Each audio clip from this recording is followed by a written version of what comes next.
ఒకసారి ప్రైజ్లాడు ఈ ఉదయకాల సమయము మనం ఇంతసేపు దేవుని స్తుతించడం ఎంతో ఘనత ఆయనకు తెచ్చినందుకు మరి అందరినీ బట్టి కూడా దేవునికే వందనాలు. మరి సకాలంలో చేర్చినారు అందరినీ, వాతావరణం అదుపులో ఉంచుకొని కూడా. మరి ముఖ్యంగా దుబాయ్ ప్రోగ్రాము అనేది మాకు సామ్యాల్ అన్న ద్వారా మరి అబండెంట్ లైఫ్ చర్చ్ ద్వారా మాకు వచ్చింది అవకాశము. అంటే ఎంతోమంది మమ్మల్ని పిలిచారు, రాక్ చర్చ్ వాళ్ళు, మరి మరి జీసస్ కాల్స్ వాళ్ళు జేఎల్ఎం మినిస్టర్ తరపున అందరు పిలిచారు. కానీ మాకు అందరి ద్వారా ఫైనలైజ్ అయింది. దాన్ని బట్టి మేము తప్పక వెళ్ళాలనేసి ఎస్తర్ సిస్టర్, నేను అందరూ తయారైనారు, సిస్టర్స్ అంతా కూడా. కానీ లాస్ట్ మినిట్లో హెల్త్ ఇష్యూస్, కొంతమందికి పాస్పోర్ట్ విషయంలో వాళ్ళు రాలేకపోయినారు. కానీ పిలువబడిన వారు అనేకులు, ఏర్పరిచిన వారు కొద్దిగా దాంట్లో అన్నతో పాటి మరి ఎస్ఆర్ సిస్టర్, నేను తప్పకొస్తామన్న ఉత్సాహంగా వచ్చిన ఆశ కలిగిన ప్రాణాలని తృప్తిపరిచే తండ్రి మన తండ్రి. ఎన్ని మాకు ఆ హెల్త్ ఇష్యూస్ మా ఇద్దరికి ఉన్నాయి, అయినా కూడా పక్కకు పెట్టేసాం. అక్కడ పోతే నిజంగా అండి ఏ నొప్పులు లేవు, ఏమి లేవు, ఆనందమే ఆనందం. యేసయ్యతో అంత ఆనందం. మమ్మల్ని పిలిచిన లాజర్ బ్రదర్ గారు ఫ్రమ్ చెన్నై పాస్టర్ గారు, అలాగనే మాదాపూర్ పాస్టర్ గారు, రిచర్డ్ జాన్ గారు, మరి ఎంత మమ్మల్ని చాలా ఆదరించినారు. Very good hospitality they showed us really we will never forget అంతే. మరి ఎంతోమంది నార్త్ టు సౌత్ వరకు ఉన్న పాస్టర్లందరినీ కూడా మేము కలవగలిగాము. వాళ్ళ ద్వారా ఎన్నో నేర్చుకున్నాము. వాళ్ళందరూ కూడా ఇప్పటికీ మాతో అందరూ అంతనే ఒక సహోదర భావంతో వెళ్తూ ఉన్నాము. అందరం కూడా అప్పర్ రూమ్ ఎక్స్పీరియన్స్లు చాలా చక్కగా. అపోస్తల కార్యంలో 2వ అధ్యాయం గురించి మా ప్రోగ్రామ్ అంతా ఉన్నింది 3 days. నిజంగా ఎప్పుడు కూడా దేవుడు మనల్ని పిలిస్తే మనకు అవకాశాన్ని ఎవ్వరు కూడా మిస్ చేసుకోవద్దండి. ఎక్కడన్నా కానీ మనము డబ్బులు కూడబెట్టుకోవాలా అంతే. ఆయన కోసము ప్రయాస వ్యర్థం కాదు. మరి ఆయన రహస్యమందు చూచు తండ్రి మనల్ని తప్పక ఆశీర్వదిస్తాడు. ఇవన్నీ వాక్యాలు నిరంతరం మనం చెప్పుకుంటూనే ఉంటున్నాము. అదేవిధంగా అన్ని విషయాలలో కూడా యేసయ్య మమ్మల్ని ఎంత చక్కగా ఫస్ట్ 3 days అంత వర్షిప్. నిజంగా వాళ్ళల్లో ఎంతమంది పాస్టర్లు, మాథ్యూస్ పాస్టర్ గారు, సాల్మన్ రాజు గారు, వాళ్ళు చెప్తున్నప్పుడు నోట్స్, మాకు రన్నింగ్ నోట్స్ రాసుకున్నామండి. అంత మాకు అసలు అది ఆత్మీయ ఆహారం అంత పొందుకున్నాము. ఈ ఇహరోగపు ఆహారం మీద కూడా మాకు మనసు లేకపోయింది. మరి ఆ సమయంలో అన్న కూడా సామ్యాల్ జాన్ అన్నకు ఒకరోజు మెసేజ్ ఇచ్చే భాగ్యం ఇచ్చినారు. ఒకరిని మించి ఒకరు. అదే వాళ్ళు చెప్తున్నప్పుడు మీరు మటన్ బిర్యానీ పెట్టినారు, చికెన్ బిర్యానీ పెట్టినారు, మరి ప్రాన్స్ బిర్యానీ పెట్టారు, ఇంకా మేమేం పెట్టగలము అంటే వాక్యాలలో అంత తృప్తిగా పెట్టినారు ఆత్మీయ ఆహారము. మరి ఆ సమయంలో మేము పెరగనమన్నా పెడతామని ఇంకొక పాస్టర్ గారు, ఇలాగ ఎంతమంది ఒక్కొక్కరు చెప్పే కొద్దీ మాకు కడుపు నిండిపోయింది నిజంగా. అటువంటి సన్నిధిలో దేవునితో గడిపాము ఫస్ట్ 3 days. ఎక్కడ కూడా మాకు కష్టం కలగచేయలేదు. ఒక ఎండలు ఒక్కటి భరించాలి, కానీ అది కూడా మాకు బయటకు వస్తున్న ఏసీ కార్లు, ఏసీ బస్సులే.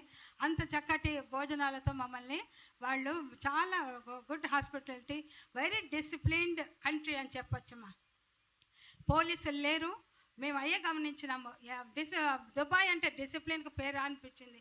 ఒక్కొక్క సిగ్నల్స్ దగ్గర కార్లు ఆగినా కూడా డిస్టెన్స్ మెయింటైన్ చేస్తున్నారు. ఎవరు వాళ్ళు సెల్ఫ్ కంట్రోల్లో ఉండి, అలాంటప్పుడు యాక్సిడెంట్ ఎందుకు జరుగుతాయమ్మా? అది మన స్టేట్ ఒక్కటి పాటించినా కూడా ఇండియా మొత్తం బాగుపడుతుంది అనుకుంటున్నాను నేనైతే అదే చెప్పిన మా వాళ్ళకంతా. నా ఎక్స్పీరియన్స్ అంత సెల్ఫ్ డిసిప్లిన్ కంట్రీ ఇజ్రాయెల్ చూశాను. ఆఫ్టర్ ఇజ్రాయెల్ దుబాయ్ చూస్తున్నాను నేను. ఇజ్రాయెల్లో కూడా ఒక పేపర్ కూడా మనం బస్సులో వేయడానికి లేదు. వెంటనే డ్రైవర్ ఎక్కడున్నా కూడా ఆయన వచ్చి ఆ పేపర్ను డస్ట్బిన్లో వేయిస్తారు. అక్కడ పాలు తేనెలా ప్రవహించే ప్రదేశంగా ఇజ్రాయెల్ని చూశాను.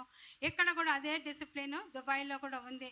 మరి ఇటువంటి గమనించి మనం ఇతరులకు చెప్పిన ద్వారా ఇన్స్పైర్ అయ్యి ఇక మీదట ఇంకా ప్రోగ్రామ్స్ చేస్తున్నప్పుడు మరి దేవుని అడుగుదాము.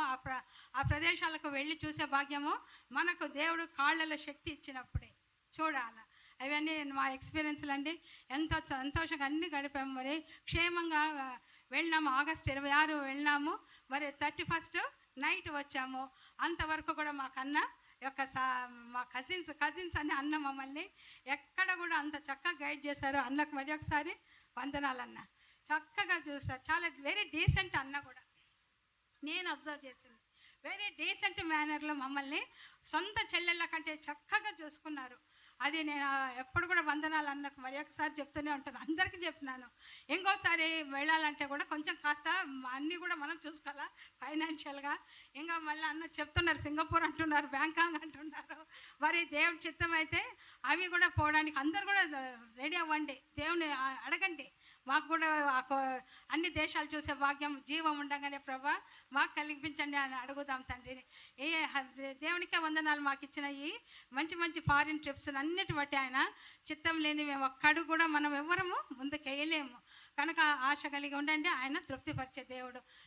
దేవుడి మన ఈ అవకాశాన్ని బట్టి మీ అందరితో షేర్ చేసుకునే భాగ్యం అన్న ఇచ్చినందుకు కూడా మరి వందనాలు. రాజాజన్నకు మరి అందరికీ కూడా నా ప్రియమైన చెల్లెండ్లు మీరంతా కూడా ఎవరో 2 years వరకు నాకు మీరు ఎవ్వరు తెలియదు, కానీ ఈ 2 yearsలో మీతో ఉన్న ఫ్రెండ్షిప్ నాకు రియల్లీ అందరూ నన్ను ఆత్మీయంగా ప్రేమిస్తున్నందుకు ప్రతి బిడ్డకు కూడా వందనాలు. థ్యాంక్ యూ వెరీ మచ్ అమ్మా. Thank you. God bless you. It's a great experience. చక్కని మాటలు చెప్పిన మా ప్రియ సహోదరులిద్దరికి కూడా ప్రత్యేకమైన వందనాలు తెలియజేస్తున్నాయి. దేవుని చిత్తమైతే మరి కొన్ని ట్రిప్స్ ఉన్నాయి, ప్రార్థించండి. దేవుడు మనందరికి కూడా సహాయం చేయలాగిన ఆర్థికంగా అలాగే సామాజికంగా హెల్త్ ఇష్యూస్లో కూడా దేవుడు మరి ప్రతి ఒక్కరికి సహాయం చేసి నడిపించేలాగా ప్రార్థించండి. ఫారిన్ ట్రిప్స్ అంటే ఏదో చూడడానికే లేదంటే కంట్రీని చూసి ఆనందించడానికి కాదు, కానీ ఆధ్యాత్మికంగా కూడా ఎంతో బలపడతాం. ఎందుకంటే వివిధ రకాలైన దైవ సేవకులు వారి యొక్క సందేశాలు నిజంగా మన హృదయాలను ఎంతో తాకుతాయి. దేవుడు మన జీవితాల్లో కార్యాలు చేస్తారు. ఒక్క మాట చాలు మన హృదయాన్ని పట్టుకుంటుంది. ఎంతో మంచి దైవజనులు హ్యూమిలిటీ కలిగిన వారు, అనగా తగ్గించుకుని ఎంతో పెద్ద పెద్ద సంఘాలు ఉన్న దైవజనులు ఎంతో తక్కువగా చేసుకునే వాళ్ళు మరి దేవుని సన్నిధిలో వారు ఉండి దేవుని నామాన్ని స్తుతించారు. వారందరిని బట్టి కూడా నేను